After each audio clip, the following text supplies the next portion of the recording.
Today, we're here as part of our full movie breakdown and analysis series on the 1995 film Waiting to Exhale.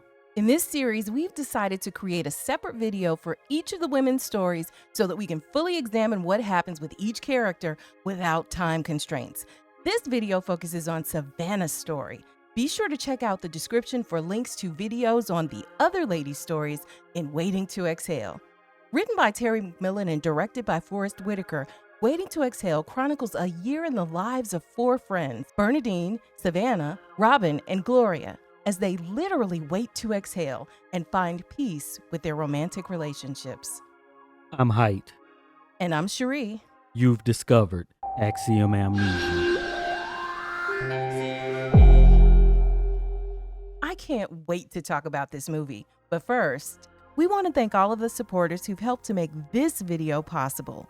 If you want your name to appear alongside these contributors, make a one-time donation via Cash App or click the thanks button on this video, or you can head on over to patreon.com/AxiomAmnesia or become a channel member by clicking the join button to enjoy all of the benefits of becoming a monthly subscriber. Men in Denver are dead. No wonder I'm changing towns again. The movie Waiting to Exhale opens up to Savannah's story. Savannah, played by Whitney Houston. And you hear like a Quiet Storm DJ or whatever talking about we only got an hour, get your New Year's resolutions in. And Savannah basically says, I don't believe in New Year's resolutions. You talked about that Quiet Storm. Actually, that's the song Bayou by Shantae Moore that's playing in the background. Who's Shantae Moore? And we've talked about this with the soundtrack.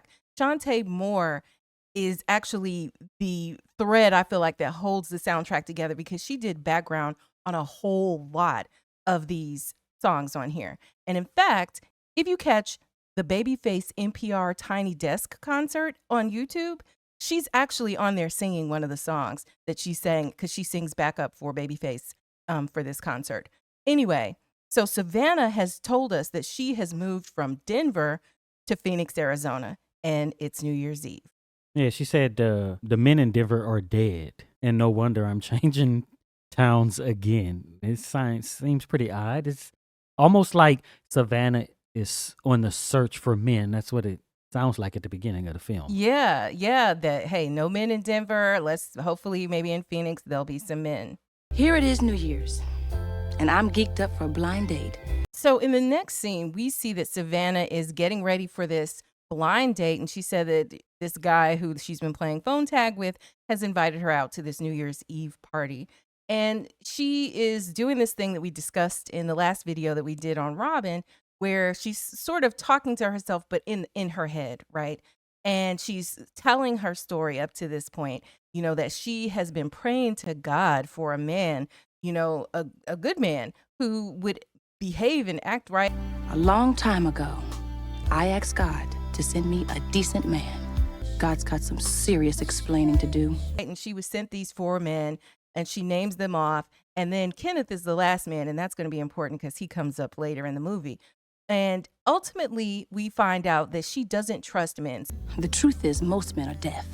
They prefer to guess what you need. They lie without a conscience. So she believes, you know, that they're just basically liars and that they'll, you know, do anything to convince you that they're being truthful when they're really not. What they're best at is convincing us we should feel desperate. However, as she continues to get ready, she clearly doesn't believe that she's desperate, because she actually says as much, you know, like, thank goodness I don't fall for this, that, you know, like as if I'm desperate. And just when she's about to leave, the phone begins to ring, and we realize that it's her mother, because she's like, oh, well, you know, Ma, I'll have to call you back later. And so she ignores her mother's call, which I think is sort of a curious thing, because it sets the stage for us to wonder, what is that dynamic here between mother and daughter?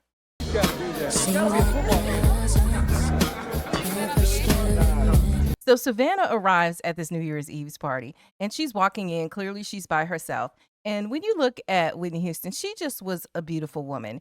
And she walks in, heads are turning as she walks in to the song Sitting Up in My Room by Brandy that is on the soundtrack.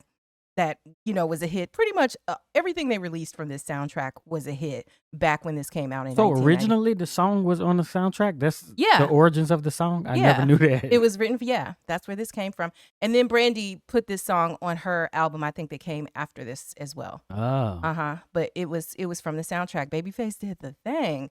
And so she's walking in, and so finally she sees an empty seat, and she's like, and some people are sitting there. Is anybody sitting here? And all the men at the table are like, no, sit down, have a seat with us and whatever. Excuse me, is anyone sitting here? No, please join us. And then the women are looking at her, with the stank eye, right? Because, she's a beautiful woman, and she sits down, and she clearly has the attention of all of the men at the table. And so she sits down momentarily, and the women are whispering about her and whatnot. And then we hear her inner voice, and her inner voice says, basically kind of talking back at these women who are whispering about her, like, yeah, I'm single and I'm desperate and I have no morals. I'm single and desperate and have no morals. And I will take your man. Now, what happened to just in the last scene where she was, basically saying she did not believe she was desperate. But then, like in this scene, same night, just a little while later, she suddenly turns her desperation on high. And she's just like, I'm here to take somebody's man. And as soon as one of you turns your back, I'm going to flirt my butt off and then take your man. You just sound crazy, because it's like what you're wishing for is contrary to what you claim you want, right? I'm praying for a good man, but I'll take your man. Like, how does that go together? How is that congruent? Well, people are just naturally hypocrites, for lack of a better term. Yeah. Right? And yeah, that just happens. Like, you say one thing, believe another. And do something totally different than either of those, Yeah. right? And so I think, and not that we're being hard on Savannah, but, these are the things we just kind of want to point out here. And so she is basically, run away from the table almost. And she gets up Well, and she She deserves to be people to be hard on her as a character. Someone who says, I'm single, desperate, and have no morals, then yeah. But there's the part where I think the grace that everybody sort of deserves just a little bit, like to say that that at this moment she's a mess, and we understand that you're a mess, but like, here's the way not to be a mess. And, for her to be able to serve as an example of how not to be a mess. Because, you have this woman, with a great career, as we'll see later, who is a beautiful woman, but at the same time, the personal life is a mess, because you're on your knees at night praying to have a good man, but then you're participating in things that don't lead to that for you. Yeah, but this one of those situations where I believe that there is no line. So when we talked about on our other channel, Axiom Amnesia, about Crazy Kate and Tales from the Hood, it was like, okay, there may be things that led to him acting out in these ways, right? Mhm. But for someone to get to a point where they say, I have no morals, Yeah. then there's no grace Mm. to a certain extent, especially if it isn't something that took place prior that was just so devastating. And Right. I don't just see that when it comes to, I haven't had a good choice in men, so now I have no morals. That don't work. Right. So, yeah, so here she is, and she just, gets kind of run off from the table and goes on about her business. Savannah? Lionel? Hi. We see Lionel walk up to Savannah, and they begin to dance. I'm gonna make you my wife. And the song that they're dancing to is absolutely beautiful. And the lyrics are, and the title of the song, I'm Gonna Make You My Wife. And I believe this version is sung by the Whispers. 'Cause you my everything. And it's saying everything. It's getting them in the mood. They're looking like they have great chemistry while they're dancing. And then we hear her inner voice, and she's like, and then I exhaled. And, she's lets out this exhale as she's dancing. Thank you, Jesus. I closed my eyes and I exhaled. And it let us know what the title of the movie is, right? It's Waiting to Exhale, right? Because, hey, I'm waiting for this man or men or whoever, right? Holding your breath. And then early in the movie here, Yeah, that's what I she was is going like, to say. and then I exhaled. So the setup is just perfect. You exhaled all early, girl. You exhaled wrong, as we see in this scene. Like, wait, what you doing exhaling at this point? And then as she's exhaling and this whole exchange is happening, she goes on to say that she pretends like Lionel is everything she ever wanted in a man. She's like, thank you, Jesus. You know, everything. And pretended this man was mine, that he was everything I'd ever dreamed of. And I'm like, okay, girl, so you just really having a fantasy while you dancing with this man. And even the exhale is like fake, right? Nothing is That real about this situation, but what you're saying you want out of love is real. So, you know, why are you pretending in this moment? But of course, it's like a record scratch because who walks in but Miss USA, whatever year she was, I forgot. But Kenya Moore playing clearly his girlfriend, who walks up and interrupts them dancing. Lionel, you haven't danced with me all night. And he tries to introduce his woman to Savannah. This is my friend Denise. And then you see her leaving the party like, maybe I can catch the, Dick Clark when, the ball is going to drop on New Year's. If I hurry, I can still catch Dick Clark. I mean, it's kind of like funny but sad at the same time and very disappointing. How you doing? Oh, Bernie, so good to see you, girl. The next time we see Savannah, she is visiting Bernadine, who is trying to get over the fact that her husband left her. And if you guys didn't catch the video that we did on Bernadine, please check that out. The link will be in the description. So in this conversation, we find out that Savannah, in her moving to Phoenix, Arizona, has taken a pay cut from her previous job to see if she has what it takes to be a TV producer. I took a pay cut to see if I have what it takes to produce. And this is important because it kind of gives an idea of what her career aspirations are at this point, in her, I guess, early to mid 30s. Yeah, it sounds like some BS from the company or whatever, right? Is it just a career change? Because we're not quite clear on that. But to be a producer, I guess you had to have some sort of experience already. And they're like, yeah, well, since you're new in producing, we're going to just pay you less. Well, and I can just say from experience that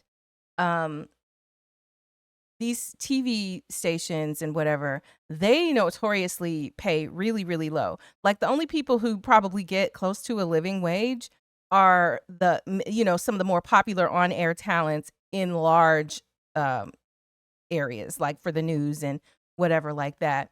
And maybe it's a little bit better depending on what type of show she might be producing.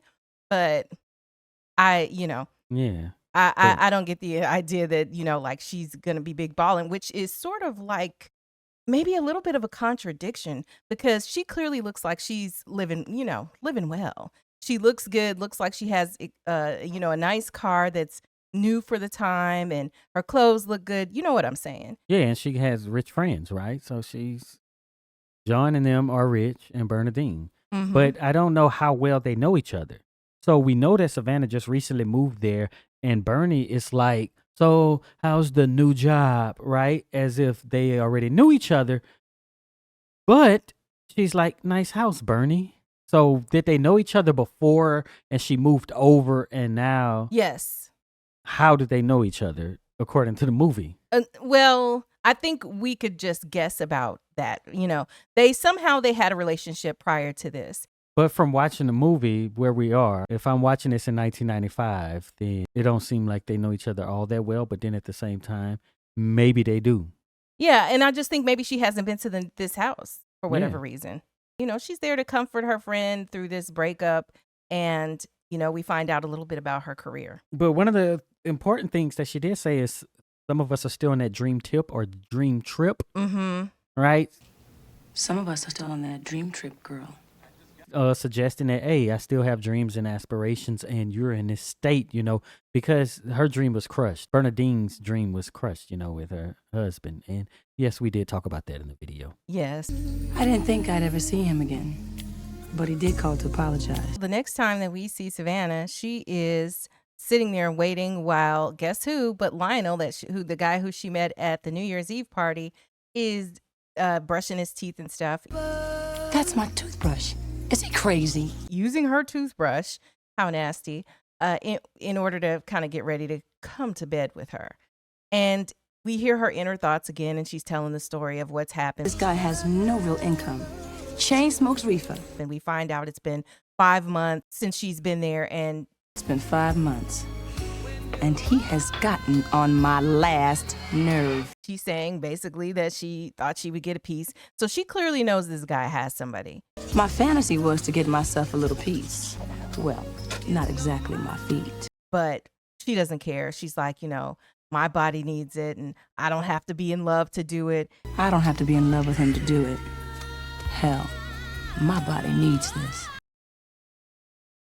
And so when he finally walks over to her, then he just lays on top, and then it's just the most, like, clearly she's getting nothing out of it. Yeah. How long did she know this guy really? Well, she said it was a blind date, so I'm guessing maybe somebody told her to go out with him Yeah, when she 'cause- got to Phoenix, and then they played phone tag for a while, and then they were supposed to meet at this party. Yeah, I know, but in the beginning, she's driving in a car. Is that before New Year's? Is the party that she went to and met him New Year's, or is Yeah, that the after? party is New Year's. The And party so- was definitely on New Year's. When she was in a car, was that before? It's hard to say. It seems like she's driving and that's what's playing on the radio. And then if this 5 months, let's say this is around May, right? or June. Mm-hmm. So then that would be the 5 months, but playing phone tag and stuff before that, was that, because I asked because was it in Denver when you were playing phone tag and stuff? Maybe. See, I'm it's- going to be moving there, and then when we get there, we can hook up. That kind of maybe. Yeah, but he asked me on a date because we were tagging each other. Like, did he even know she was moving there? It's just some of that's not adding up. Well, and the thing I think is too that because it's an adaptation from a book, and you know how it is in books, book time, you got different storylines happening because, all right, I don't think we can even look at this and assume, okay, let's just say it's May for her, that in the next scene that it's anywhere near May, or it might even be before May for a different character. I think that's the difficulty in kind of the way this story is playing out, because I'm not certain that it's 100% linear. Yeah, but we do know he said he'd been thinking about this since the New Year's party. Yes, for her story is what I'm saying. Yeah. Yeah. So, but if we try to compare her story and figure out a timeline as compared with other people's story, that's all I was saying. It's just that it may not add up either, and it may just be because of it, the way it was adapted from the book. I don't know.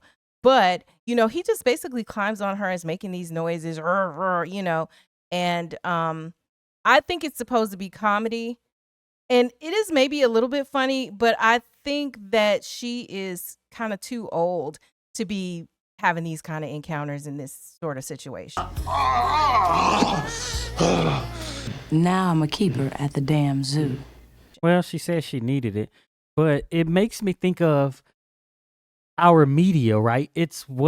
So you could watch something and be like, oh, is that what men think? So if I watch this, I'd be like, oh, that's how women see men. So we had in Robin's story, which we have a video on, the encounter with Michael. We have this with Lionel. We have in the beginning, what Savannah's talking about, which is like, oh, is that how women think of men? Because, she was just all the stuff of, he ain't got no job. I asked God for a decent man, but instead I get this, and Yeah, Or how he's basically I'm- a disappointment. yeah, I'm single, desperate, and have no morals. Like, so it's just a bunch of conclusions that could be drawn because when we're trying to get media, this is like, hey, this is a woman's story, right? Because a woman wrote the book that was adapted into the film. But then you have the man because I thought of this too. You had the man who directed it. You have the man who did the music because they would say that, oh, he know how to capture a woman's emotions and all of this stuff. Am I getting a woman's view? Because it's still some, I guess, misogyny or whatever, patriarchy in there. Because in the music industry, you had women who did not get those opportunities that men were getting to have the voice of women. And for a movie that was as big as this in female empowerment at the time, as this book was, they didn't have a female director and they didn't have a female, music director either, if you will. It was Yeah. Forrest Whitaker and Babyface. Not that I'm complaining, because I think they did an okay job. I mean, a great job, but that's something I had never considered. Yeah, I didn't too. But I was just thinking when the Brandy song was playing and stuff, and I'm like, oh, it could be because you always talk about how he can capture certain emotions, or it seems like he's writing from a woman's perspective, or he's It writing does. these women's song, but he's able to do that because he's a man. Like, it's all the time we can say that, okay, black people don't get opportunities and things, right? That doesn't mean that the stuff that's being put out isn't good. But other people can do things that are good as well. And then I guess even with women, they probably could do it better. But Well, I would so that's a great argument, I think, because I think if there had been, if this was a time where you had your Ava DuVernays and other female directors were more prominent at this point, then and could have been given a chance on a movie that was set to be so big, that there would have been things that maybe wouldn't, certain things would have been communicated better, I think. And you're right, because kind of to rewind and talk about the Babyface aspect, I do love Babyface's songwriting, because I feel like the things that he says when he's the man in the song are the things that women want to hear, even from back then, whether it was Whip Appeal or all the stuff that women want to hear and that sound endearing and sincere. Babyface does a great job of capturing that. And then even when he writes songs for women, right? He did a great job on those songs. And if you catch his Tiny Desk, not that I'm advertising for it, but if you catch that Tiny Desk concert on NPR that's on YouTube, then you'll hear those songs that he wrote for women, because Shantae Moore sings a version of them for that concert. So that's one thing. But I don't know how much of it is what we suppose that men think or that women think gender wise, or if it is real. a woman can watch this and be like, okay, this is what a woman thinks of a man. This is capturing what a woman thinks. But let's say like even a man and the director or a male actor has to be like, okay, this is what Savannah is thinking at the time during this sexual encounter, right? Is it better for a gay man, right, or a trans woman who could play a man, right, a straight man, to be able to capture as an actor more what a woman is thinking, how these sexual encounters go with a man like this? I don't even We could know. get real I can't deep. even I can't even begin to guess. But what I'll say is that a woman is always going to represent a woman's point of view better, and a man will represent a man's point of view better. Yeah, but so that's what I'm saying. So like, is it captured better with a straight male playing this part? Because it seems like it's overdone, and I guess they trying to throw some comedy in there. But could it have been captured better? Well, and then we also have to think about that this is an exaggeration, right? So the thing is, do guys really do like what happened here? Or is it an exaggeration that at the end of it, when you didn't get anything out of it as a woman, this is how it feels, right? Because you have to consider also that everything that happens to us as we look at it is from our own kind of point of view and perspective and our interpretation. So to her in this moment, this is how it felt, right? It may not be objectively true. Maybe it's just that he was selfish, because clearly he's being sexually selfish. He was just selfish, and and he was making these noises, and it just didn't do anything for her, and she was disappointed because of that. Yeah, but I'm not talking about objectively true of what she would actually think as a woman. Does that come across? Because to me, it just it comes across. I would say that there are women who thought this way and probably think this way today. It just happens that, as far as I know, like the women who I knew in my life at this time and the women who I know now, like they're just different types of women. They're not the Savannah type.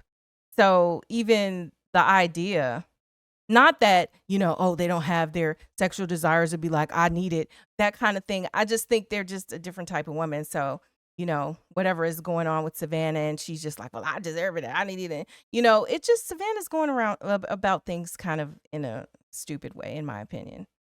And so she's getting ridiculous results as a result of it. she's not giving herself the best chance.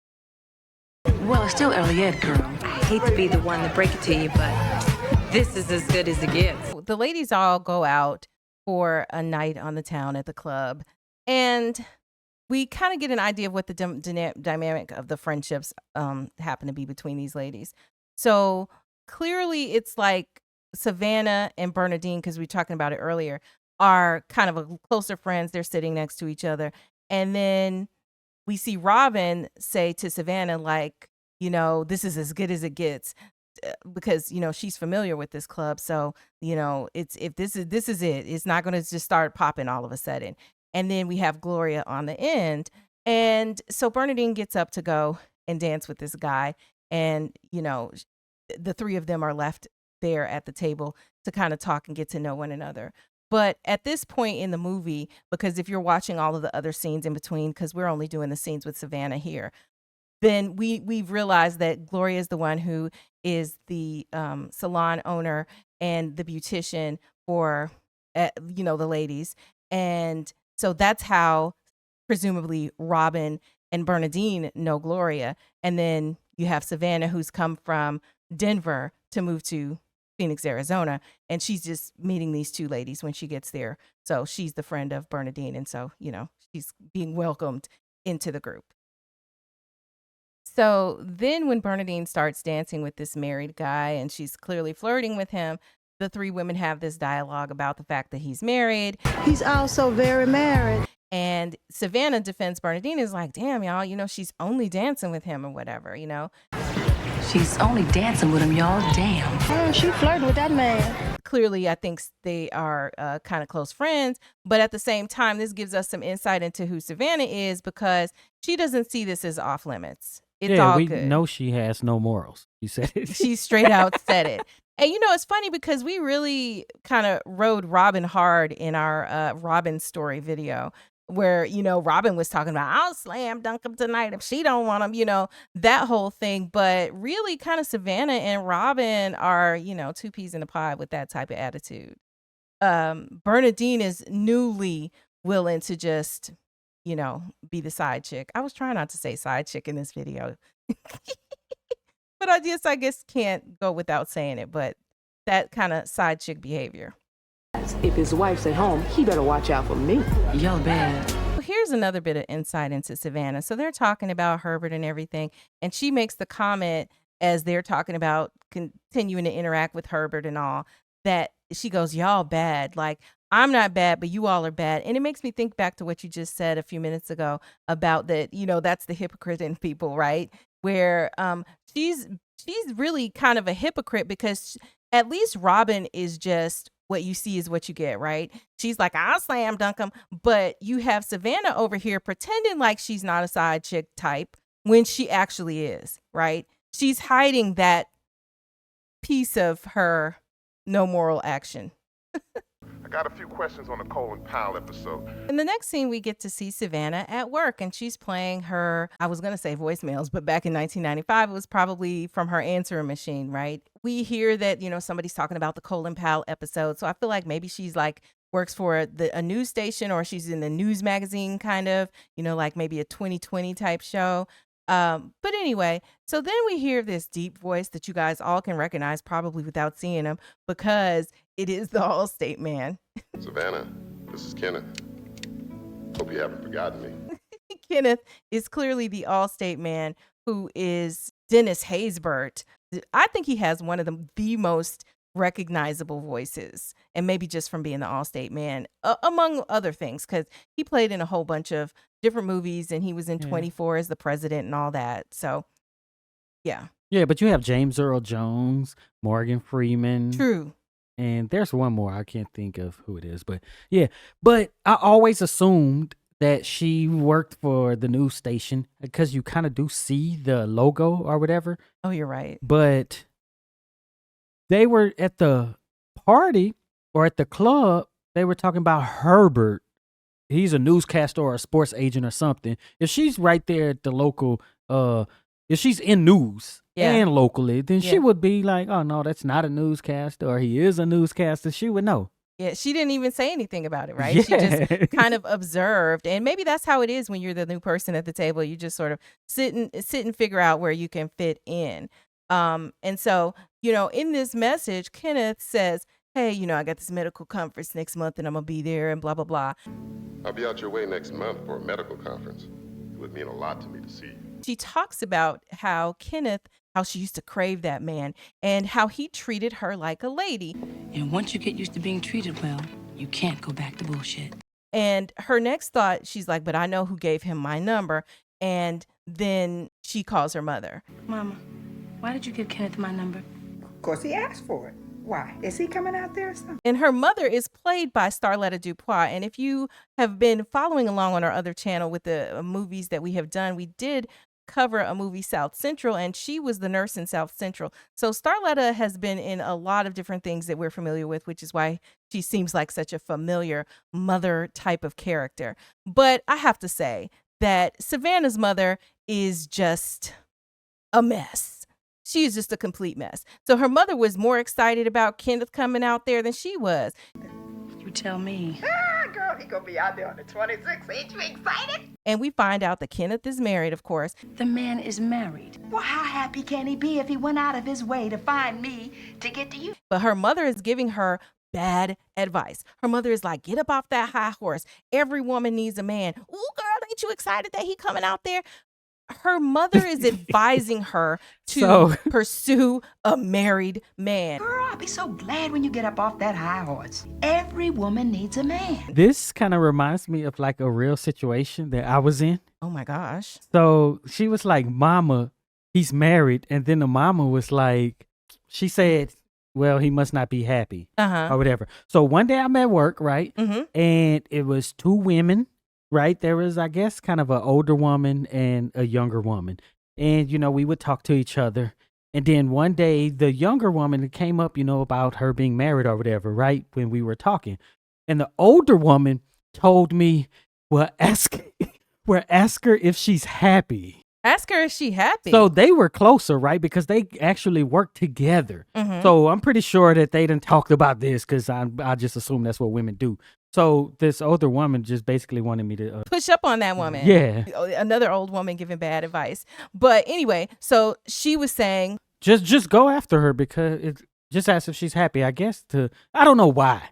It's just weird, right? Because so that there's like no boundary. And so what I have to say on this is that, and we talked about side chicks and that mentality. Listen, I believe that wives are raised to be wives. Side chicks are raised to be side chicks. And young wives become perhaps older wives. Maybe they get divorced or whatever. But the mentality of a wife is what I'm talking about. And the mentality of a woman who is a side chick that's young and she's still a side chick when she's older, that mentality ain't going to change. And the mother is clearly a side chick mentality, right?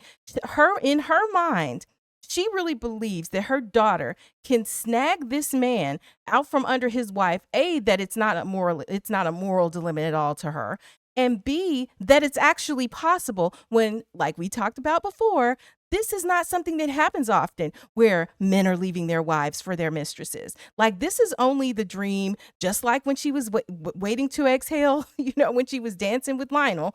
This is just like the fantasy dream of many side chicks who are looking to upgrade. Like, if you're a side chick, that's what you are. That's your ceiling. Understand that, and that's the problem. And Savannah's mother is every bit the problem for her. Why is this character in there? That's to be ridiculous because there are women like this, right? Like you are the grandmotherly type of age and you sit up here just, ooh, kiki. Yeah, because it shows, I guess what she talked about, the desperation, because the mama seems to be alone. We don't see why in the movie, right? And it's like, because she's been a side chick. So the mother is like living vicariously through the daughter, being like, okay, maybe if she gambles, then, she can hit that jackpot, Although I do wonder about the mother. Why wasn't she in a better off situation when her daughter is, living well. Anyway, just to get back to the point of her mother saying, that you're on a high horse, get off of that high horse. Every woman needs a man. And to get back to this idea of it being the 90s and the kind of independent woman movement and, I don't need a man and all of this because, she's making the money and everything like that. And so perhaps her mother considers herself to be a more traditional woman who is acknowledging the need for a man in one's life.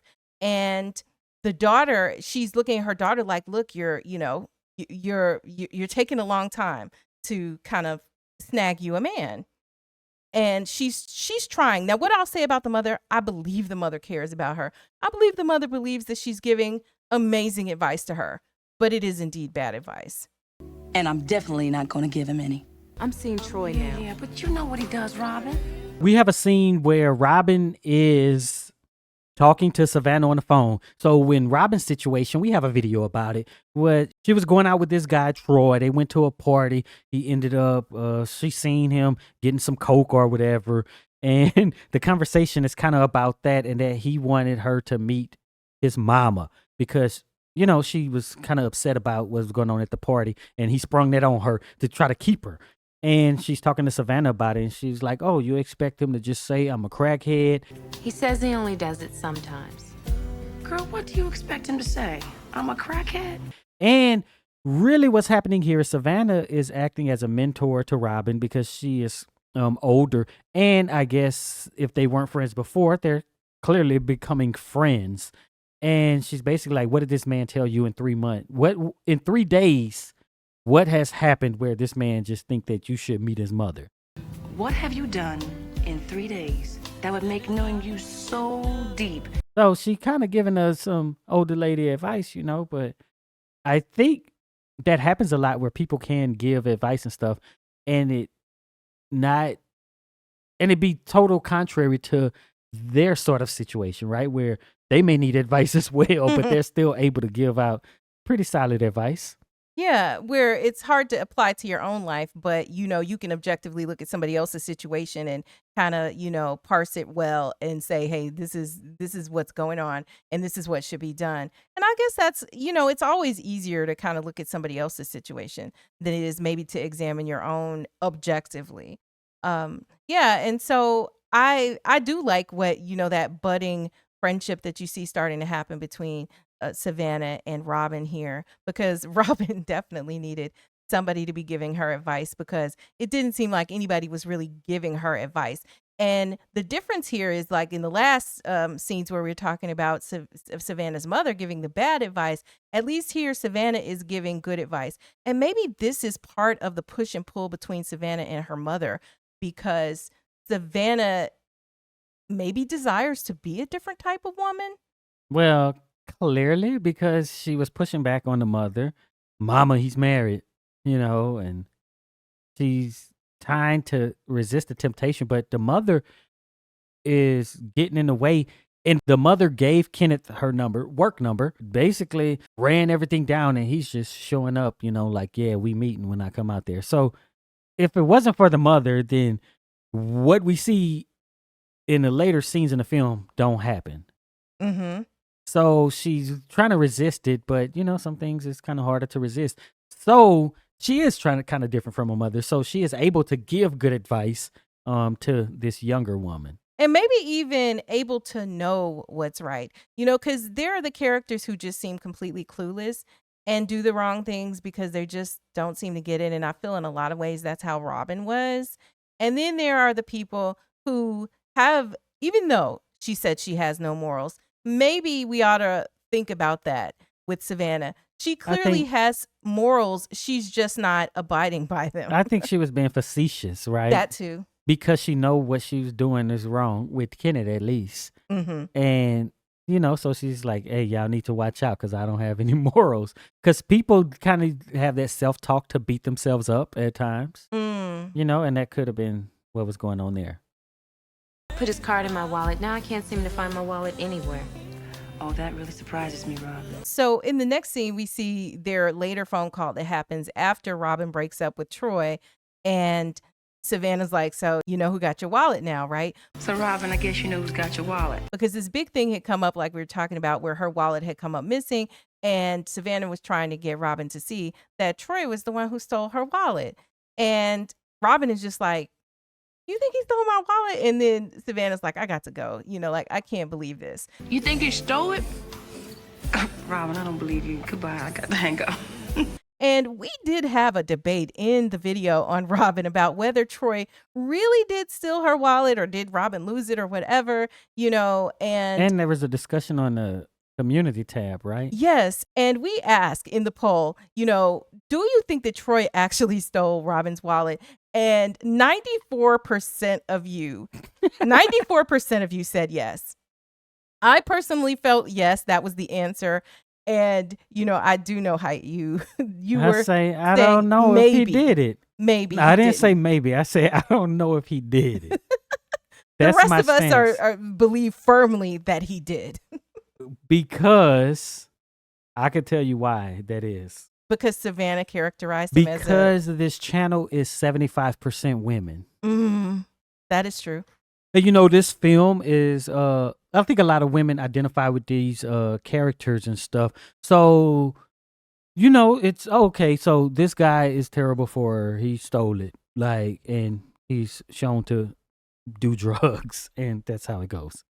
Yeah. It would be interesting to know. The guys in our audience, I would love for you to comment and let us know whether you think that Troy stole the wallet in Waiting to Exhale, because that would kind of give us a little bit of a different idea of, what that gender breakdown might be, just if a few, few guys would comment and let us know that. But as far as the ladies, and myself included, 94% of the overall, with the majority being ladies, believe that he did steal his wallet. But I tend to give people the benefit of the doubt. So, you do. If it's no strong evidence showing that he did it, then I just can't put that on the guy. Yeah, I do understand. Well, hello. Hello. In the next scene, we have the backdrop of Whitney Houston singing Shoop Shoop, with the Waiting to Exhale song, right? And Kenneth shows up at the door, and he is just looking smooth and debonair. He is like, you've got this beautiful woman, and he is tall, dark, and handsome, and they look like a wonderful couple strolling around, and they are becoming reacquainted. And this dialogue that happens here gives us a lot of insight as to what was going on between them that led to their breakup and so on. I have to apologize for thinking I could just pop back into your life after all these years. The nature of our relationship was that I was in love with a woman who was too nice to hurt my feelings. He talks about all these years, after all these years. So it's been a while since they have been together, right? And he talks about how he met his wife when his, I guess about 7 years ago, right? Mm-hmm. She was 5, well, they got married or whatever, when she was 5 months pregnant with the daughter. So has it been 7 years? Probably not. And, or has she been with him since he was married? It's probably not, but it's just very strange that it would be after all these years. I need to pop up because she just, her mama just called me after all these years. Exactly. The mother was like, I'm going to do my daughter a favor and send her this married man. And he's saying things. There are just like a few statements that this guy is making. And he's like, I needed to see you. There's so many things I wanted to say ever since you dumped me. And, I was in love with a woman that was too nice to hurt my feelings. Mm-hmm. And then he goes on to say, because he's like slathering it on really thick. And he's like, I'm married and I love my daughter with all my heart, blah, blah, blah, blah. I know I'm married and I love my daughter with all my heart. Her mother was 5 months pregnant when we married. But you are the only woman that I have ever loved, and I still love you, Savannah. But you are the only woman that I have ever loved, and I still love you, Savannah. Like he knows how to say exactly what a woman would probably want to hear. And if Savannah is open and even got the slightest crack of weakness, he is about to be able to slither in with these silky smooth lines that he is laying on her. Are there any other movies like this where you basically do have these romantic relationships, like true relationships with somebody who's married in them? Or is this just it? Movies where people are having affairs. No, not just an affairs. But like full on This is relationship. a love story, and it's just he's married, right? I can't off the top of my head think of it. What about in the comments? Let us know. Are there some movies where they have like a true full on, not just like one night stands, but a full on relationship where where one of the parties or both are actually married? Remind us of those movies, because I can't think of any. Because there are movies probably where, okay, somebody is married and that's the center relationship of the movie, and then they're showing the side relationship, but one where the love story is about the Side relationship. and it's presented as this love story. And the hard thing is that even though, this Kenneth is full of lines, it sounds good. That's how love stories are written. Mm-hmm. A lot of the love stories is, I've always wanted you, so now I'm leaving on my wedding day, and all of this stuff. Running at the airport, I didn't choose my wife, I chose you. And then it's, oh, this is so great. But that's what makes the stories good, right? That this love was so good, it made me give up on whatever else I had. Well, and the other part of it, like with these smooth talkers, is the communication piece. People will oftentimes look at men and be like, oh, they don't communicate and whatever, right? But that's kind of a stereotype that we hear. But when it comes to like the men who are kind of the smooth talking manipulator types like Kenneth, they know exactly how to communicate, what to say at any given moment. They're never going to be quiet people. We might be old, but I learned this new term. It's called Riz. Riz? That's what the youngsters are using now. To mean what? You just, I guess kind of like you got game, that sort of way. Like So they got Riz? Yeah, you could speak that talk, you know what I'm saying? Manipulate the woman or whoever, or the man. I don't know if it only for a man, but yeah, somebody who got Riz, you got the charisma and all that. Oh, to talk charisma. Somebody romantically, but it's about romantically. Oh, okay. All right. I learned something new today, because I sure had never heard that before. I've been seeing it, and then I said, let me Google this one day, just see what it actually means. Go to the comments. Are y'all's kids saying Riz? Are you saying Riz? Let us know. So Savannah is just walking through this courtyard, kind of with flowers and beautiful settings, and they're outside enjoying themselves, having this conversation. And you already know she's open. When you see how he's laying it on, you just already know what's gonna happen next. 1, 2, 3, 4, 5. 1, 2, 3. And of course, just like we knew would happen, it goes to set the scene of them hooking up. Yeah. And it makes me think, because we got a bunch of these sex scenes in this movie. So is it that they want the guys whose sex is good, or is the sex is good with the guys they want?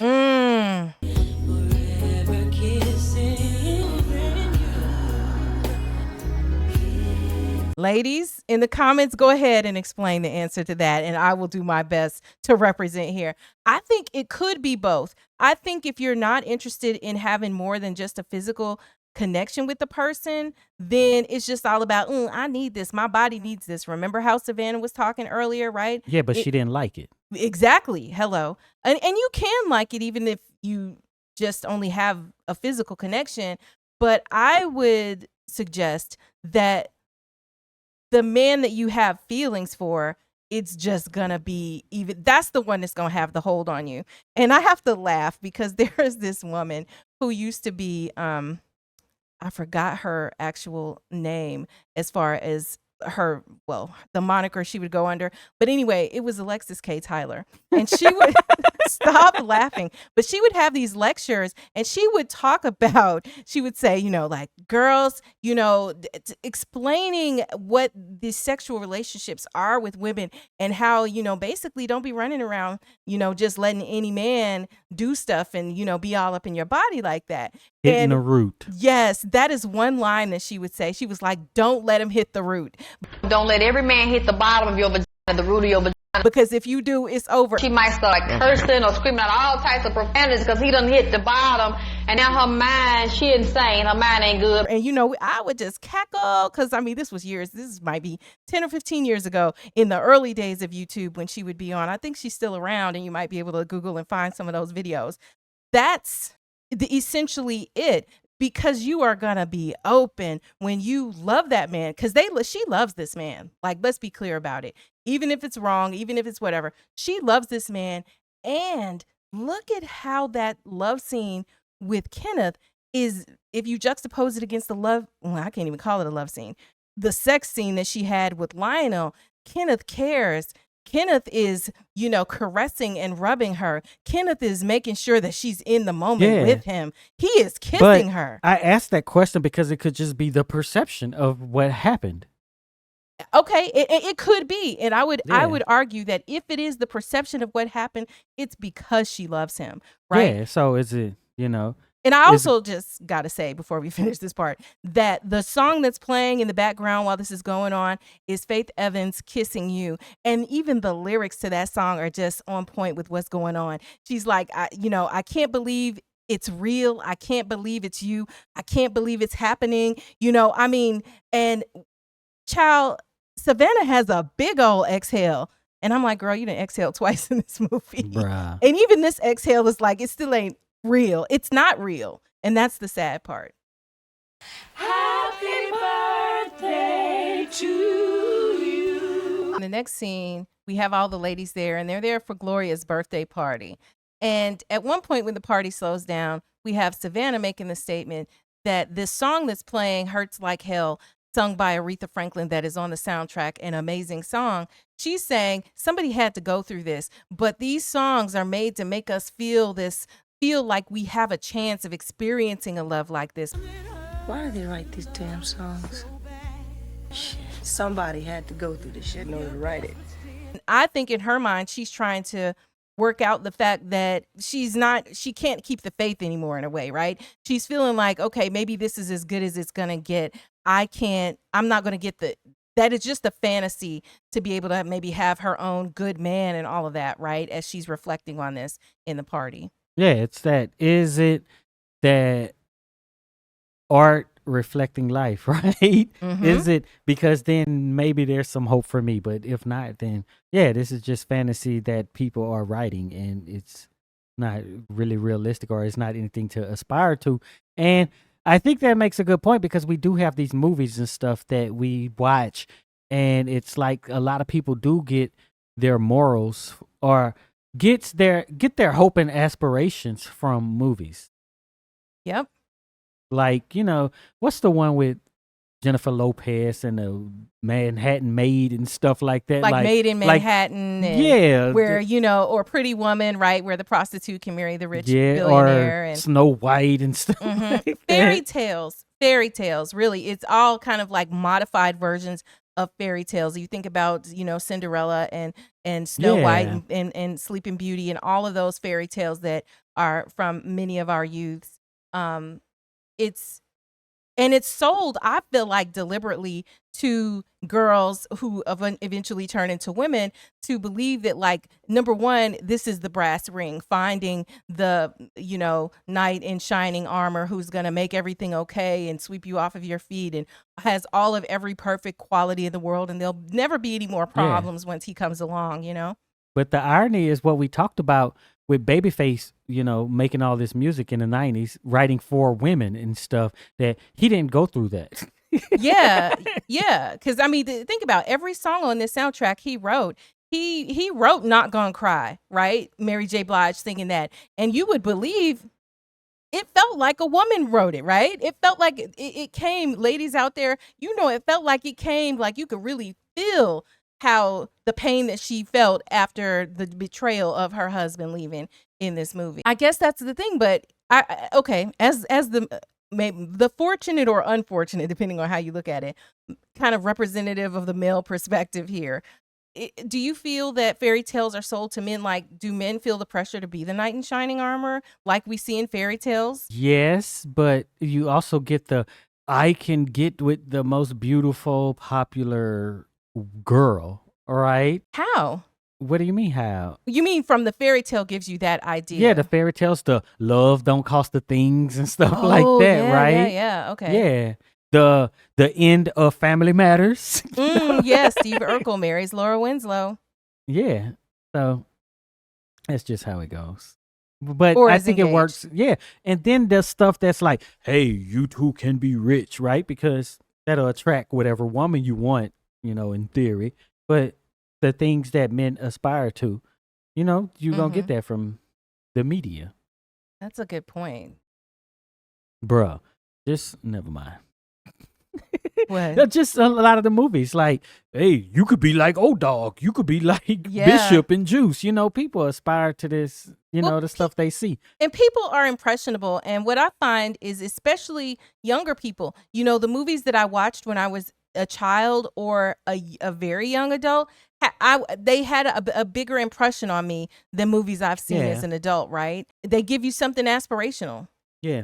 I'm going to tell some family business. So my nephew, it started off a little earlier, but when Drumline came out, he just started beating on stuff, and it took him to college to playing the snare drum, the actual instrument that was highlighted in Drumline.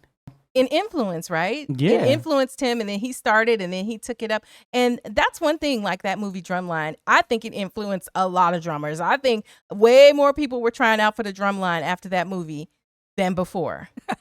Yeah. None of us, none of us have a man. Next thing she says is, one thing we got in common is not one of us have a man. And then if you catch what she says under her breath after that, she said, that's some sad shit. Some sad shit. That's what she says. Uh-huh. And I had never really paid attention to that. That was the best acting she done in her entire life. That line. Well, and it's, I think because Savannah is a lot more self-aware than, like, by comparison, Robin, right? She's recognizing I'm not where I want to be. This is not, she's thinking about how to fix this and make it right, and on some level having a bit of desperation, right? But she's like, not one of us have a man. The other thing is, I feel like she's putting two and two together because remember, Robin was feeling like Russell kind of was her man maybe, or had a chance to be her man. Whereas we know that Kenneth has just come to town and buttered her up and everything else as far as Savannah, but she doesn't claim him as her man. Like, she recognizes that he's not my man. Even though she's kind of playing the side chick role right now, even though he said, you're the only woman I ever loved, Savannah. He said all of these things, but she is clear that he is not her man. And I would argue that that's messing with her in this moment. That's bothering her. What are y'all doing? No. So next thing that happens is Bernadine gets upset. She decides that she's going to try to call her estranged husband because she's got a few things to say, because, this has got her in her feelings about her own personal situation. And so when she goes to grab the phone, you've got Robin, and we talk about this in depth in Robin and Bernadine's stories already, but you got Robin and, ready to back her up, and Robin makes the phone call and stuff. But as this is happening, you see Gloria and you also see Savannah like, girl, what are you doing? Hold on. No, y'all waiting. But they've had too much to drink. So Savannah is moving a little bit slow to come over there. And she's like, put the phone down. Like, basically don't do this. So we have kind of two mature women who are trying to approach it in a mature way. And you have Robin, who is immature. And then you have Bernadine, who is in her feelings. I do think that Savannah is trying to act, mature in this moment. So after everything goes down and Robin makes the call and is like, no, it's not John B. And you've got Gloria saying, this is stupid and it's childish. It's stupid and it's childish. Thank you. Then you have Savannah backing her up like, thank you. Like, in other words, like, let's not get involved in the foolishness. Let's get back on track with this party. We're here to celebrate, even though everybody's drunk at this point and it's gotten emotional. And that kind of changes the trajectory of the party to kind of get back on track after Bernadine kind of has a little mini meltdown. One man I love is married with a kid. So later on, we see Savannah say, "The one man I love is married with a kid, and that's my sad little life in a nutshell." I just think this is evidence that she gets it. She knows exactly where she is in the, hierarchy of, do I have everything that I wanted? And the answer is no. Oh, the days when men actually flirted with you. Savannah goes on to talk about how she's reminiscing over, where are the days? Where has the romance gone? What happened to the days where a man would flirt with you and, kind of be romantic? She feels like she's missing this part of relationships at this point. And the ladies all get into their speculations as to why it's no longer like this, because they're scared of commitment. They're in jail, they're ugly, they're whatever, and as they're having this banter. But I think that gives some insight into Savannah and kind of why she is vulnerable to Kenneth, right? Because Kenneth is bringing the romance. It's just that he's got this complicated situation that's making it where they can't, have what they want.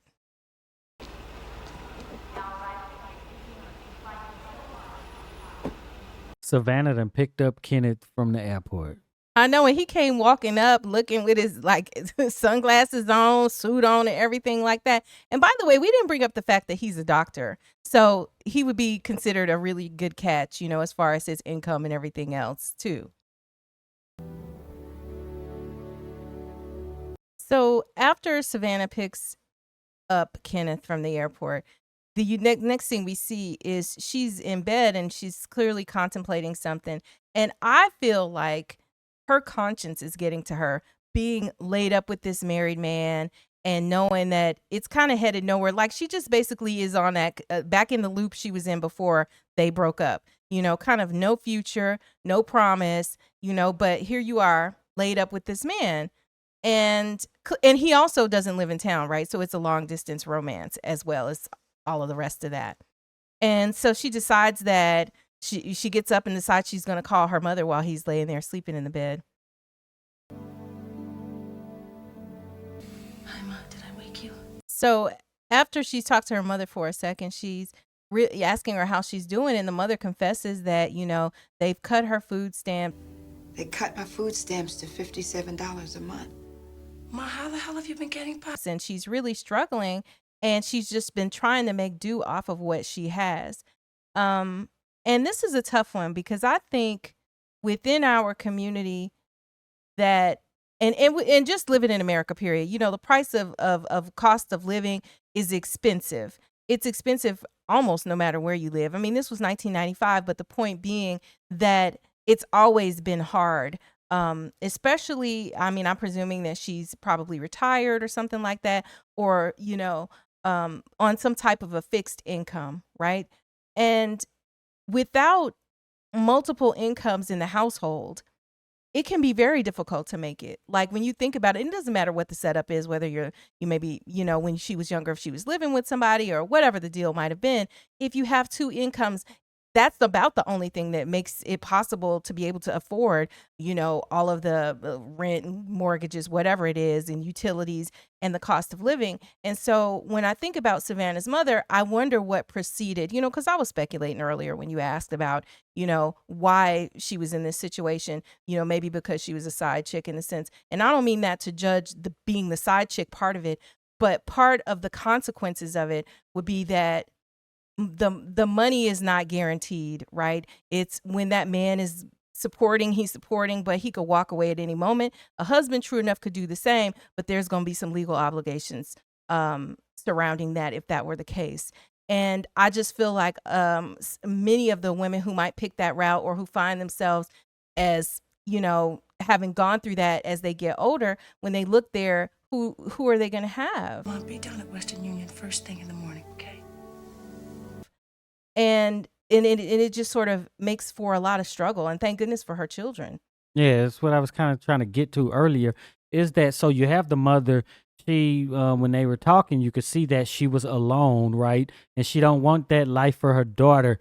And when I was talking about the desperation that even Savannah talked about, is that the mother has that too, because she doesn't want her daughter to be alone when when she gets to be that age. So it's like, this is a good man, and basically you need to try to be getting married, and this is the best that the mother can offer to her in terms of having a man available for her, right? Is trying to set that up with this good doctor.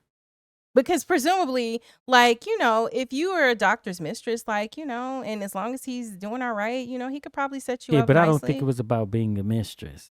It was with the same hope that the other character has, that he's gonna maybe leave his wife. his wife, right? Like, but he's not happy, is what the mother said. Mm-hmm. He clearly can't be happy.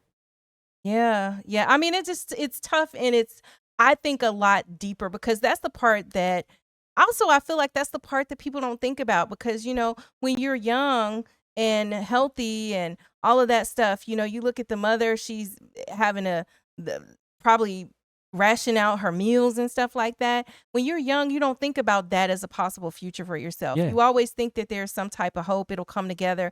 But really, the decisions you're making in your 20s and your 30s are deciding whether you wind up to be like the mother or not, That's really what they're showing here in this movie, is because they didn't have to mention her food stamps getting cut and it's $58 only, where her daughter have to send her the money, right? But it's just really hitting home. But it's also showing that, okay, that, Savannah as a single woman can take care of herself and she can contribute to her mother, right? And it's kind of what we talked about with Robin, that, okay, we got this 90s woman, you got pretty good income, you're living good, but still in the end, will you be lonely and possibly broke and poor? Yeah, that's a sobering reality. But, Savannah does what I think is the right thing. And we have to point out, she's sending her mother some money, right? And I know some of you all have seen our video, for instance, on soul food on our other channel on Axiom Amnesia, and where we've discussed certain aspects of that on this channel, and people are like, Terry's family is just, freeloaders and they want too much from her. So, I know some of y'all.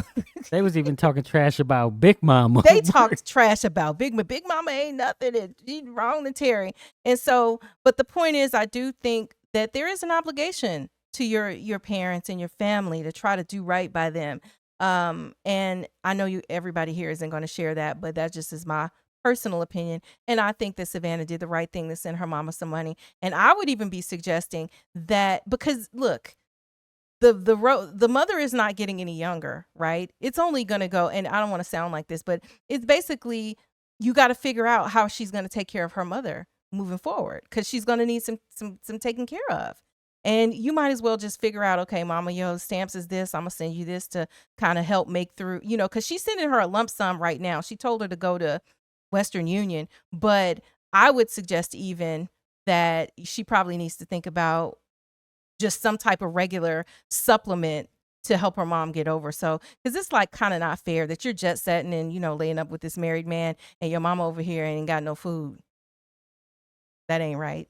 They ain't know that. Well, I'm saying, so now that you're aware, you kind of have to do something, right? Yeah, well, she is. But moving forward, not just this one time. Well, it could be time to time, but to just say it's not right, it implies that she's doing something wrong. What I'm saying is, okay, I said it in the present tense.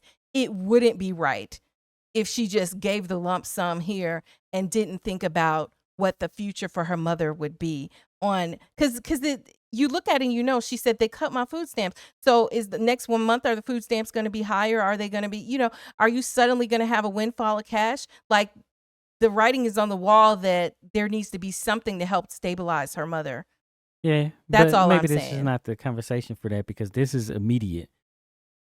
Where the mother expressed that she's basically struggling right now. And she did it. And I appreciate that Savannah was a good person in that way. He said that he was going to be trying to come out there with him filing for his divorce and all. So then the mother gets off into wanting to talk about Kenneth. What, did he call you? No, he hasn't. And every time it's like, dag, the mother is so excited about Kenneth. And she's like, well, he said he was coming out there and all of this. Now, mind you, Kenneth is laid up in the bed snoring right now while they're having the conversation. And she's like, well, did he call you? And Savannah's like, no. So she, is not wanting to disclose to her mother that Kenneth is laid up in there with her right now. And she also kind of called her mother, I think, in a way for some comfort, and they got a little bit sidetracked. with the financial needs of the mother. But, what I would say is just that I love that she was reaching out to her mother in this way, and that she was trying to have some reassurance and some guidance. But the problem is the mother is like, girl, you so silly. Like, because she's expressing, hey, I don't know if I can trust Kenneth. I don't know if I can trust him, Oh, girl, you so crazy. And she's like, don't worry about none of that. That's kind of the mother's attitude. And, but Savannah's not, 100% buying it. And I also feel like Kenneth is lying to the mother, because Kenneth is like, well, telling the mother that he's got filed for divorce or whatever, and I don't believe that to be what happened at this point in the movie, but Kenneth is in that maintenance mode of stringing Savannah along, Savannah's mother too, which I think is kind of foul. You even got the mama roped in on it. And, and that's what's happening at this point. But I do love the way they ended the call, because Savannah loves her mother and her mother loves Savannah. You just pick up the phone and you call me, okay? And only me, Ma. Only you, precious. So to be clear, she gives bad advice, but she loves her child and she just wants the best for her. And sometimes what the best is, you can't, it's like they say, you can't get blood from a turnip. If you don't have it to give, or you don't know what that advice is, you can't give it as much as you would want to, right? But she tells her mother, I don't care what it is, call me and only me. Let me know what you need, and I'm here for it. And I just love that type of familial relationship, to know that you have somebody you can count on. I'm going to have to come out here a few more times before this deal's in place. So then next we see the next morning, and Savannah's cooked breakfast for Kenneth, and she's walking out onto the balcony where Kenneth is on the phone. You tell her that her daddy loves her. And Kenneth is clearly on the phone with his wife, and he's asking about how his daughter's doing, and he needs a couple more days at this conference and stuff. Like, there is no, or did he say conference? Whatever. He needs a couple of more days, whatever business he's out there lying about doing, right? And then I think he said he needed a couple more trips out. A couple more trips. Yeah, a couple more trips. And I'm like, okay, first of all, Kenneth is messy on top of everything else, because he is on a regular phone, and I believe he's at Savannah's house, because she done cooked full on. They're not like at a sweet hotel. He calling on her phone to his wife. What did he press? What, star 67 maybe? He blocked the phone number and stuff. Like, bruh, you are just messy and just foul. And so he's clearly lying. Savannah picks up on that he's BSing the wife, which should hopefully give her a clue that he's BSing her too. And she gives him his breakfast and stuff like that. But yeah, Kenneth is a dog. Have your breakfast. I'll be back. Well, why she gotta look all like that? Look all like what? She looking like he ain't trash, like he ain't nothing, right? She like, oh, I can't believe this old sleazy man. Because he is, because But because she was believing that he was leaving. So in other words, her being with him this time around was conditional on him leaving his wife. Not that I'm trying to be a side woman. Now, this is the bad logic. This is the bad logic of the mother and the daughter. But I'm just telling you why, from her end, he's a sleaze bucket, right? Because he is lying. This is different than the man who is like, listen, I'm married. We ain't gonna play about that. You don't be calling my wife. Don't call my phone. Don't come where you know what your lane is, right? That's a different kind of man. Even though the bottom line is still the same, Kenneth ain't leaving his wife, but he's lying to Savannah. And that's how he's manipulating her into being with him. Now, Savannah is a fool for believing it and for getting herself back involved with this man when she was rid of him. And Savannah's mama was just bad. That was a bad thing to do, to give the phone number, to be, she'd have moved to a new place. Maybe she could have found a nice man, but she's wasting her time on an unavailable man. So that's what's going on. But again, Savannah did know what she was getting into. I've loved this man forever. I don't want to blow up by making him think I don't have any faith in him. Next, we see Savannah and Robin together at a water park, and they're having this conversation. And Savannah tells her, I loved this man forever, and I don't want to blow it by making him think I don't have faith in him, right? And that to me is the setup. That is exactly what Kenneth wants her to feel like, so that even when he is dishing his BS to her, she's going to believe it because she doesn't want to seem like she's unsupportive or like she doesn't understand his complicated situation and like she doesn't suspect he's lying, right? Even though her gut is telling her all along that he's full of it, you know? And so then, well, you know, there was this one woman in your same situation. He ended up dumping the woman. Robin goes into this story basically explaining, because we know, and we go into fine detail in Robin's story. So check that one out separately for that full discussion. But the long and short of it, is that Robin has played the side chick and had hoped that her man would leave his wife, and he didn't, and broke it off with her. And at the time she was pregnant and wound up having to have or choosing to have an abortion, and just basically that he didn't leave his wife, right? And so at the end of that story, and one thing I didn't mention before was that she said that talking about Robin, says that she never told a soul, not even her mama. She never ever told a soul, not even her mama. And part of Savannah's story is the discussion about mothers and daughters, right? Because that's the main mother-daughter relationship that you see in here. You do see Bernadine and her daughter, but that's different because her daughter is a child. But here we're talking about two adult women who are mother and daughter, and like that dynamic that Savannah has between her mother. And to me, to say that she never told a soul about what had happened in this abortion and all the trauma that she went through, not even her mother, like that just speaks volumes, because at its best, that relationship between a mother and a daughter is that ability to have somebody who loves you and is looking out for you and is giving you the advice and helping you navigate along the way, because the mother is at least a generation further along than the daughter, so she's helping her avoid the pitfalls and all of that stuff as best she can. And so to go through all of that trauma, and then you didn't even tell your mama, like that's just, and I know y'all know what I'm talking about out there, with that type of a relationship. Yeah, well, in this story, you just had a scene where Savannah was on the phone with her mother, and she kept information from her mother, right? Mm-hmm. For whatever reason. But with Robin, it's that maybe her mother would have judged her differently, right? So it's for different reasons. Because if Savannah would tell her mother something like this, then her mother probably wouldn't judge her negatively, because her mother is the one that's setting this up and is supportive of this. Right. Right. But it points to that, all right, there's there are these different morals. Like even Savannah herself with her morals don't want to tell her mother that she actually did go through it, and picking this guy up from the airport. Yes.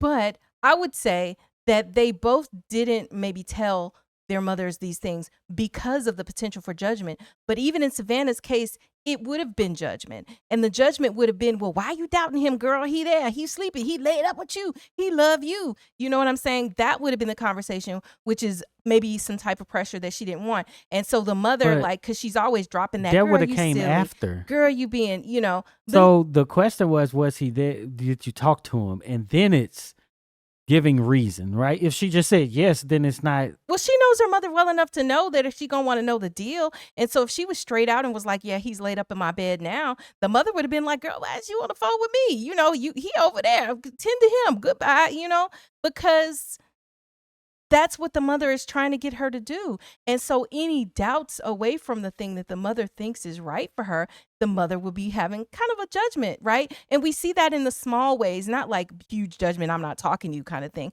But how she's like, girl, you silly. Girl, come on, girl. Come on, you get off your high horse, right? It's those types of judgments that in that moment I think she didn't want to hear. Now, Robin's situation, hey, it might have been a completely different thing, because, we can probably conclude that, Robin came from a different sort of a background, and, her parents were both there, and that might have been more of the lifestyle that her mother would have maybe wanted for her, and might have been looking at her like, girl, how did you get in this? So I don't know. I'm completely speculating on that part, but I'm just saying there would have been judgment from the mothers.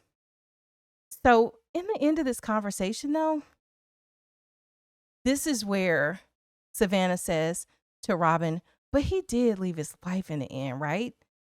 So he left his wife in the end, right? Take a wild guess, Savannah. And then she's like, what do you think?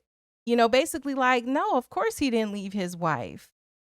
Because Savannah wants to hope that this is really a possible dream come true for her.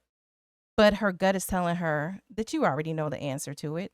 Kenneth ain't going nowhere, and he's playing. And you'll lose big dealing with him. Oh, and if you don't know, and you're on the younger side, those talk shows were really big. Sally Jesse Really Raphael. big. And yeah, because they make reference to that in this scene. It's like, about a talk show and getting advice from talk shows and stuff. Like, what were some of them? Sally Jesse, you had Maury You had Povich Ricky and Ricky Lake. Lake, yeah. But everybody was trying to get in. Queen Montel Latifah even had a Williams, show. Montel Williams. Tempest Bledsoe. Mhm. And we can't forget Oprah and like, Jenny Jones and Donahue. yeah, all of those. Like they were, and at one point, even though Oprah Geraldo. too.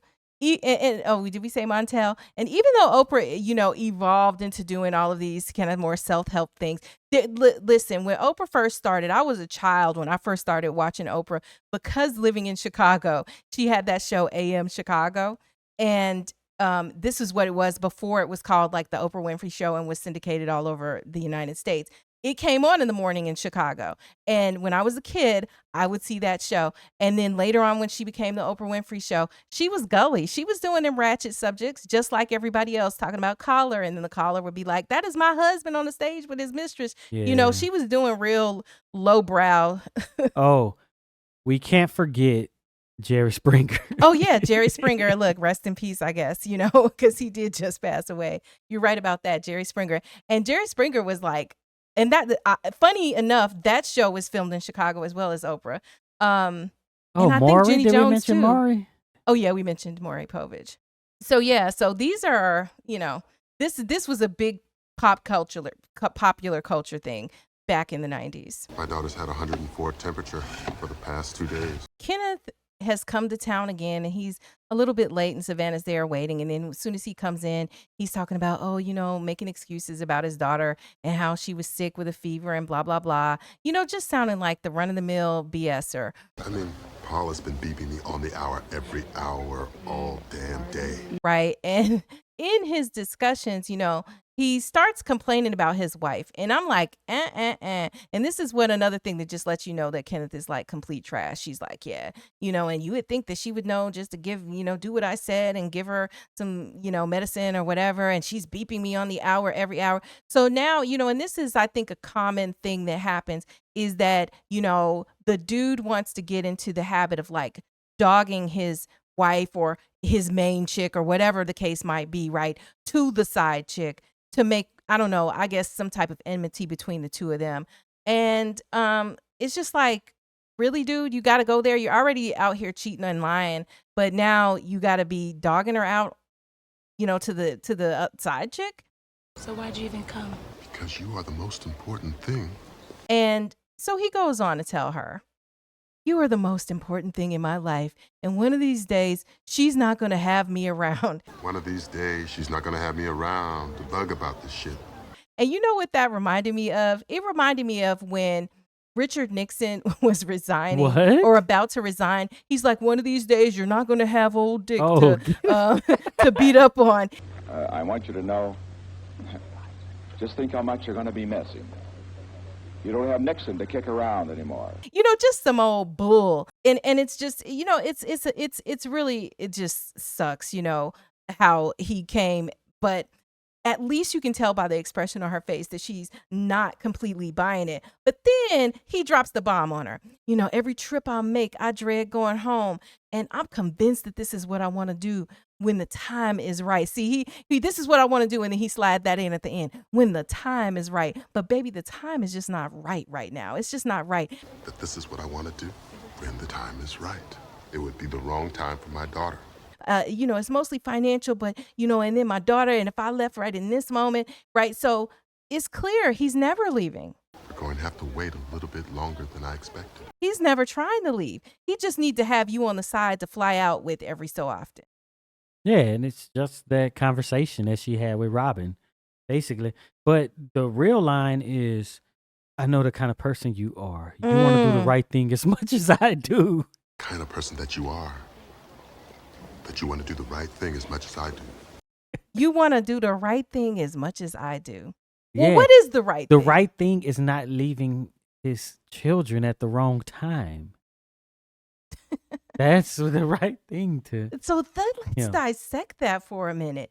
So see, I thought the right thing when I heard the way, okay, so I'm listening from her end, how she's supposed to perceive it is that the right thing is that I want to do the right thing, meaning that I want us to be together and not be, kind of cheating on my wife. And, I want to clear this up and get us right, get us legit.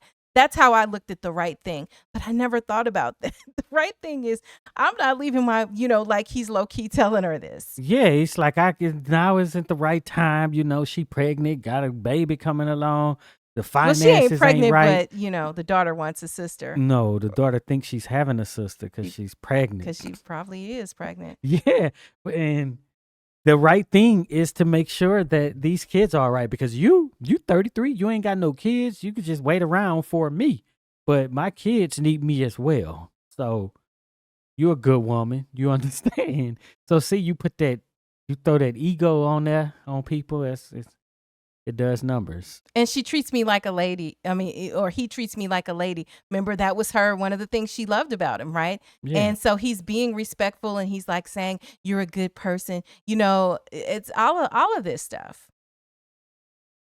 But Savannah is not going to fall for it this time. You look like the scum of the fucking earth. So Savannah just lets him have it. And she's like, you look like the scum of the earth. And good thing I was never in jeopardy of you getting a divorce and leaving your wife and all of this stuff, And you'll abandon your wife and your child to get laid every chance I give you.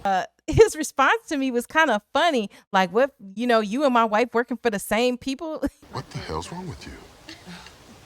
I mean, you and my wife working for the same fucking firm or something?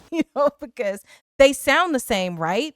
Because when you're playing both ends against the middle, it's gonna sound the same. They both sick of your mess. When you were fucking my brains out, you weren't worried about my poor little wife then, now were you?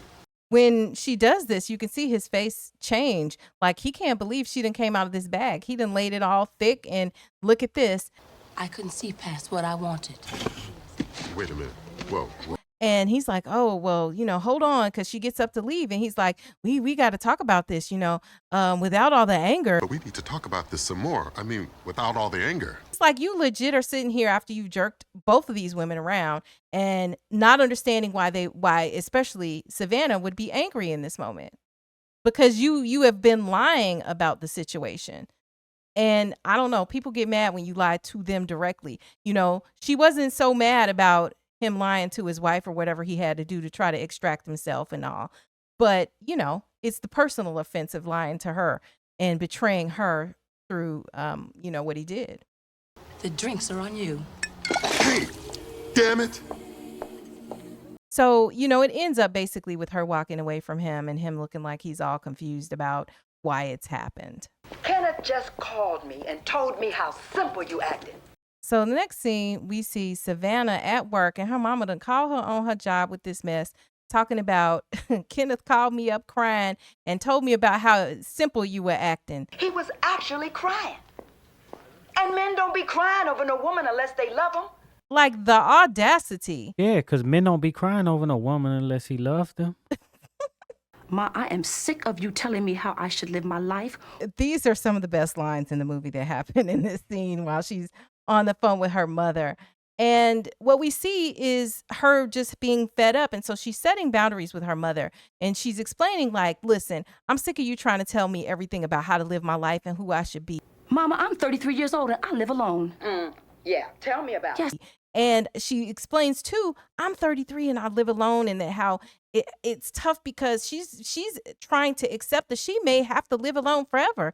This may be her situation. He's begging on his damn knees and you letting him get away. The mother is like, girl, you letting him get away. He's a good man. He's a good man, Savannah. A good man. He's a good man, Savannah. He's just in a bad situation right now and he's trying to get out of it. You let him get away. Like, that's, to me, that's one of my favorite lines in this movie because it's so ridiculous. And Savannah's retort to her is that, I work hard and I'm a good person. I'm smart, I work hard, and I'm a good person. Ma, you should be proud. I'd rather live alone than crawl up behind some two-timing loser like Kenneth. Basically, like, doesn't that matter? Whereas the mother seems singularly focused on, snagging this man that she thinks is a good man. Eventually she winds up hanging up on her mother after telling her mother, basically, you like him so much, why don't you go F him? Mama, I tell you what, why don't you fucking marry him then? I think she just had an explosion. She blew up for a moment. Savannah calls her mother back and basically apologizes, and says, but I do believe what I said about my life. I was wrong to yell. I'm sorry. But I meant what I said about my life. And the mama is just like, yeah, I just don't want to see you end up like me alone. So, yeah. So what we were talking about early really kind of shined through that, like, that is her motivation. She doesn't want her to be by herself. And I think that's the hard and sad part of the situation in the moment is none of them want Savannah to be alone. Neither of them do. And yet that's the reality at the moment. Yeah, because earlier she did but, I'd rather be alone than to, But what's going to give her the best chances? I think what her move here gives her the best chance, right? Because she stays with Kenneth. That's going nowhere. Yeah. That's pretty much close to the end of Savannah's story, like of everything that actually happened in the movie. They have one final scene with all of the ladies, which is the New Year's Eve. So now we've gone full circle, a whole year of their lives. And, they're together and they do the countdown together. And they seem to really be enjoying each other's company along the way. And when I reflect on Savannah's story, I feel like she really did show a lot of growth in the end and and was brave, because I think it is brave to say, okay, as much as I want this man, I know that it's not right. I know that it's not likely to get me where I'm trying to go. And I'm willing to just leave him and try to find the happiness that I'm looking for. But even still, if it doesn't work out, I'm a good person. I have other things going for me. My focus doesn't have to be about getting a man. Yeah, but the thing about the story that I don't know if it was necessary is that they showed her doubt in the beginning. Mm-hmm. I think if it was just like, traditional love story, it would be a little different. But I think it has to be different from Robin's story, where it was kind of led with, we don't know that he's married. Oh, yeah. Yeah. But this one, it was that, okay, he's married. And then she's like, yeah, mama, but he's married, Mm-hmm. And but she still went through with all of this. And not only went through with it, but went through it a second time. And I think that's something that both she and Robin have in common, because Robin had broken up with Russell and then she let him back in. I mean, Robin had been back and forth with Russell a few times, right? And I guess that was just the pattern. In this case, it looked like they had the one big break between Savannah and Kenneth. And then now what we see in this movie is them kind of getting back together after that. But I don't know. I think she gave herself the best chance of, finding somebody who would be good for her anyway. And I know a lot of you all always mention about the second book to the kind of Waiting to Exhale series and stuff. And we say this, but I'll just repeat it here, is that we don't really focus on the book itself or what happens in books or whether things are later explained, because everybody hasn't read the book, even though I've read both of them. But everybody doesn't know what happens or what the background in the book and the books and the movies will sometimes differ. Yeah. So we try to stay on what's going on. Yeah, we're not talking about the books. We're talking about a movie. Yeah. If we were talking about books, we'd be talking about books. So that's kind of, how we tend to approach it when there are movies that are based upon books. And if there is no sequel, then we don't have what happens in the second. What happens after what we've seen, right? So we can go by what we've seen in this particular movie, not, okay, and in 2010, there was this book that said this about these characters in this movie that we're talking about in 1995. Right. Do you think that Savannah, after the okay, forget the books. Okay, remember that. Do you think that Savannah, based on this movie, is likely to take Kenneth's call again in the future at some point and, either have one night stands with him or let him come around every so often? Or do you think she's really done? Oh, she's taking the call.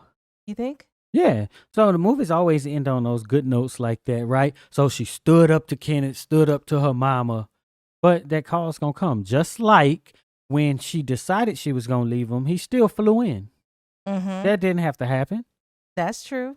but And it's just like Robin and Troy, right? They did all that cussing out of each other on the balcony scene.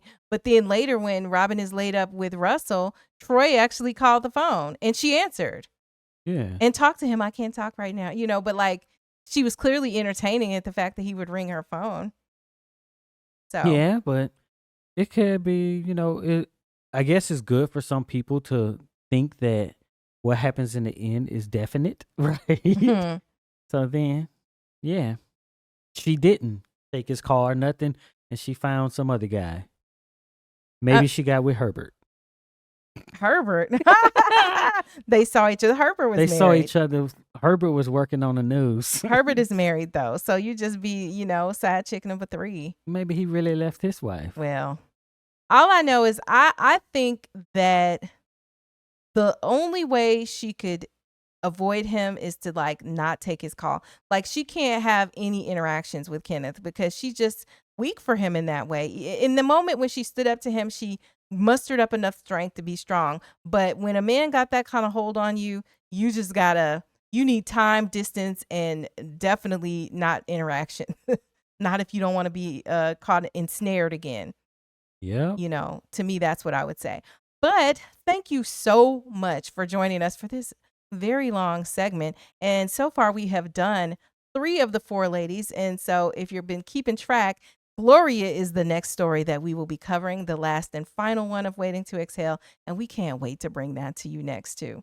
If you made it this far into this nice long breakdown and discussion, type mama he's married in the comments so we'll know you're one of the real ones who watch these to the end. Thank you so much. And be sure to check out one of the videos on the screen right now.